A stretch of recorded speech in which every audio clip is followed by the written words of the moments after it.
Робототехникадан республикалық ұлттық чемпионатқа 218 оқушы, 109 команда 4 санат бойынша қатысып жатыр. Менің ту сыртымда, яғни робо спортс байқауы бойынша жарысқа түсуде командалар. Бұл жерде үстел теннисі ойнайды. Үстел теннисін ойнайды, мінекей. Роботтар жарысып жатыр дәл қазір.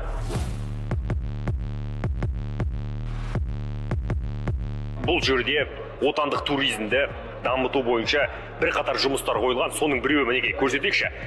Дәл осы аспалы жолмен, киіз үй пішіндес үймен сіз біздің туристік аймақтарға бара аласыз. Бұл жобада қазіргі уақытта Тараз қаласында көбінесе келетін туристер Қарахан кесенесі мен Айша бибі кесенесіне келеді. Сол себепті де осы Қарахан кесенесі мен Айша бибі кесенесіне қазіргі уақытта Тараз қаласында аз жағдай жасалған. Кесенеге баратын жолдар нашар ма сонда? Жоқ, кесенеге баратын жолдар нашар емес, жақсы, бірақ қызық емес та, барған кезде интереспен барады адамдаршы. Қазіргі уақытта Нұржан Нұржігітов Жамбыл облысының әкімі көріп қолдады. Оның алдында Бердібек Сапарбаев әкім қолдап көрді. Жарайсыңдар деп. Жасаймыз деді ме осында? Жасаймыз, осыны екеуінің арақашықтығын есептеп, қай жерден қай жерге дейін осындай столыптар кетеді, есептеп бізге не істеңдер деген. Бұл Space Y06 құтқару аппараты.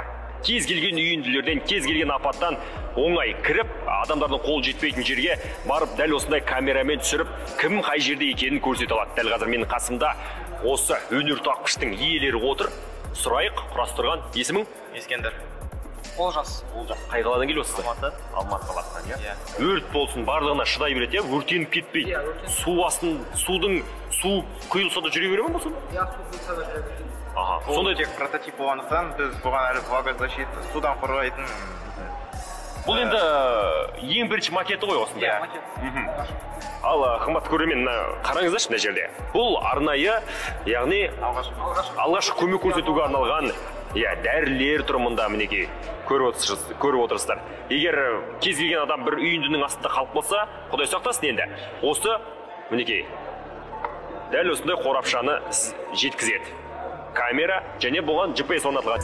Қымбатты көрермен, жүре берсең, көре бересің. Мұнда жаңа өзіміз көрдік, құтқаруға арналған арнайы құрылғында жасаған. Енді мына жігіттердің жасаған дүниесі мен үшін қызық болып тұр. Енді бұл денсаулық сақтау саласына арналып отыр. Дене қызуын өлшейді. Яғни кірген кезде, есіктен енген кезде сіздің дене қызуыңызды көрсетеді. Бұл қазір біздің әлемдік деңгейде, біздің елімізде, біздің медицинамызға керек дүние деп ойлаймын. Бұл жерде сіз ең бірінші көретініңіз ол адамның қызуының датчигі. Яғни оны қолына ұстайсыз ба? Яғни оны қолына ұстаған кезде, мен батырманы басқан кезде, ол өз жұмысын бастайды. Экранда сәттіңе жазу пайда болады. Одан кейін ол сіздің температураңызды өлшейді. Сәт қозғаламыз ба? Егер де сіздің температураңыз дұрыс болса, ол сізге есік ашып береді. Егер де мысалы біз оны ыстық суға салсақ, ол біраз қыссын. Енді батырманы бассақ,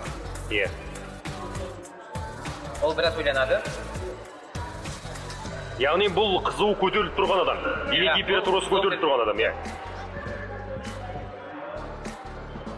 Ашпайым деп тұр ғой есікті, Ашпайым деп тұр.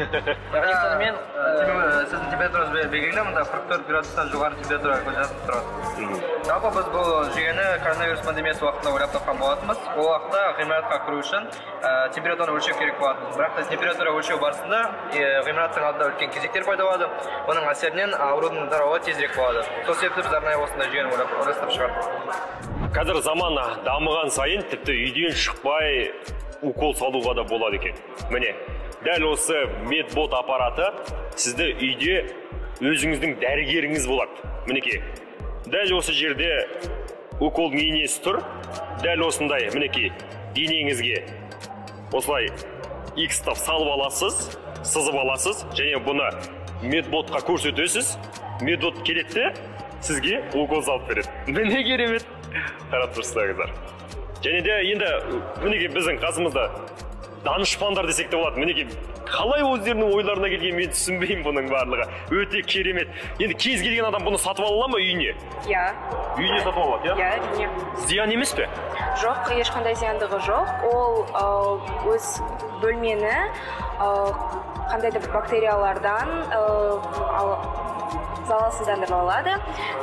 Мына кварцевый лампаларды қолдану арқылы, бірақ ол адам бар бөлмелерде бұл лампаларды қоспайды, сондықтан адамға деген ешқандай зияндығы жоқ. Медбот адамға керекті дәрілерді оған керекті уақытта бере алады, және де оның қалауы бойынша адамға суда құйып бере алады. Және адамның артынан жүреді. Енді қымбатты көрермен, біздің данышпан тапқырларымыздың айтуы бойынша бұл сіздің үйдегі дәрігеріңіз болмақ. Яғни сіздің артыңыздан еріп жүретін көздеріндегі камералар, қырағы камералар сіздің денсаулығыңызды бірден біліп тұрады. Егер жағдайыңыз нашарласа, мына жерінен күнделікті дәрілеріңізді беріп тұрады, укол салады, және де бөлмедегі бактерияларды тазартады. Міне, осыдан артық дәрігер жоқ деп ойлаймын сіздерге. Және де осындай медбот қосымшасы арқылы телефоныңызға жүктеп аласыз. Бұл ақылды құрылғыны дәл осылай басқара аласыз, қымбатты көрермен.